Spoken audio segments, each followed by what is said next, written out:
All right, let's talk about something that holds a lot of us back. Sometimes, literally, a weak grip. In this explainer, we're going to break down a super simple 7-day plan to build some real functional forearm strength. Let's dive right in.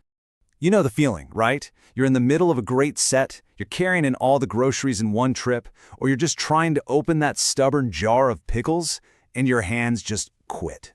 It's so frustrating, and it all boils down to your forearm and grip strength. We're here to fix that. Okay, before we jump into day one, we need to lay down some ground rules. Think of these as your simple checklist for success, the things that are going to make sure you get the absolute most out of this week safely. These are the 4 big ones. First, a warm-up every single day. Non-negotiable. It gets the blood flowing and helps prevent injury. Second, you gotta rest between sets. Give those muscles a chance to recover. Third, don't worry about heavy weights. Seriously, a couple of water bottles work perfectly if you're just starting. And last, and this is the most important one, form is everything. I'd rather you do a perfect rep with a can of soup than a sloppy one with a heavy dumbbell. And when we say warm-up, we're not talking about a huge commitment here. We're talking 5 minutes. That's it. A few simple wrist circles, some arm swings, just enough to wake everything up and get your body ready to work. It's a tiny time investment for a massive payoff in safety and results. All right, here we go. Let's get into the actual plan. The first 3 days are all about one thing, building a solid foundation. This is where we lay the groundwork for all the strength you're about to build. Day 1, we're keeping it simple and focusing on the fundamentals. We're going to target the main muscles in your forearms with a few really effective exercises to get this whole thing started. So, take a look at this routine. There's a real logic to it. The regular wrist curls hit the muscles on the underside of your forearm, and then the reverse curls work the top. You see? Perfect balance. Then we build out raw endurance with a simple hold, and finish up by working those smaller muscles in your fingers that we almost always forget about. So that dumbbell hold we just mentioned, that's called a static hold, and it's an amazing tool. The whole idea is that you're not actually moving the weight at all, you're just holding it. It sounds simple, and it is, but it's an incredibly powerful way to build that deep, foundational grip strength without any complicated movements. Okay, day 1 is in the books. Now for day 2. Today, we're going to shift our focus a little bit. We're moving on to building practical grip strength. You know, the kind you actually use in real life. And we're going to push that stamina just a little bit more.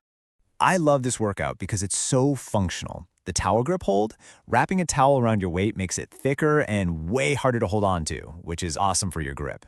And the farmer's carry? Well, it's pretty much what it sounds like. You pick up some weights and you walk, just like you're carrying heavy grocery bags. It's simple, it's practical, and wow, is it effective. After 2 straight days of work, you might think day 3 is for sitting on the couch. But nope, today is all about active recovery. This is such a crucial part of the plan. It's when your muscles actually repair and get stronger, and it makes sure we don't overdo it. So, your job today is basically to help your body heal. We'll do some really light movements just to keep the blood flowing. We'll get in some good stretching to improve our flexibility. But the big rule for today, absolutely no heavy lifting. Trust me, taking a day to recover is one of the most productive things you can do for building strength. Okay, we've built our base, we've had a smart recovery day. You know what that means. It's time for phase 2. Now we're going to build on all that great work you've done and start to ramp up the intensity just a little bit. Now, this right here is a perfect example of a really important concept called progressive overload. On day 1, we did 12 reps of wrist curls. Today, on day 4, we're just bumping it up to 15. See? It's not a huge, crazy jump. It's that small, consistent increase that tells your body, hey, time to get stronger. That's the secret sauce right there. So for day 4, you'll see those increased reps we just talked about, a slightly longer hold time, and we're throwing in a new challenge, fingertip wall push-ups. This is a fantastic bodyweight move that really builds serious strength in your individual fingers and your hands. On day 5, we're back to that functional strength. A dead hang, which is just hanging from a pull-up bar or even a sturdy door frame, is honestly one of the single best things you can do for your overall grip. And the plate pinch hold, which you could do with a thick book if you don't have weight plates, is amazing for developing your pinch strength. That's a part of grip a lot of people totally overlook. We're in the home stretch now. This is the final phase of our 7-day plan. These last couple of days are all about control, getting in one last burnout to trigger that muscle growth, and then, most importantly, recovering smart to lock in all your progress. Check out the pattern here for the finale. Day 6 is all about higher reps with lighter weight. We're really pushing the muscles to fatigue. That's the burnout part. And then day 7 is all about letting your body do its thing.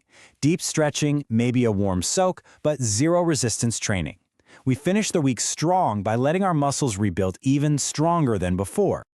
And just like that, you've completed the 7-day plan. Seriously, awesome job. But the goal here isn't just to be strong for 1 week, right? So let's talk about a few key ideas to make sure this progress sticks around for the long haul. If you take away only one thing from this whole explainer, let it be this.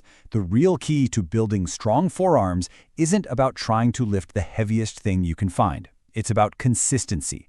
Just showing up and doing the work with a weight you can handle is going to get you so much further than trying to be a hero and getting hurt. And that leads right into this point. Every single rep you do should be slow and controlled. It's not about just swinging a weight up and down. It's about feeling that muscle squeeze and contract. Quality over quantity every single time. That's the name of the game. So, you're probably wondering, if I stick with this, when will I actually feel a difference?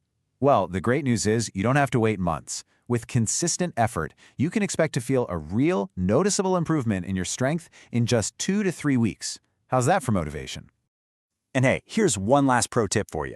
If you're already doing other workouts, especially ones with pulling movements like rows or pull-ups, try tacking these forearm exercises onto the end of that session. Your forearms are already going to be fired up and engaged, so it's the perfect time to hit them hard and maximize your gains. So there you have it. You've got the plan, you know the principles, you just spent a week laying down a brand new foundation of strength, so the only question left is, what are you going to do with it? Where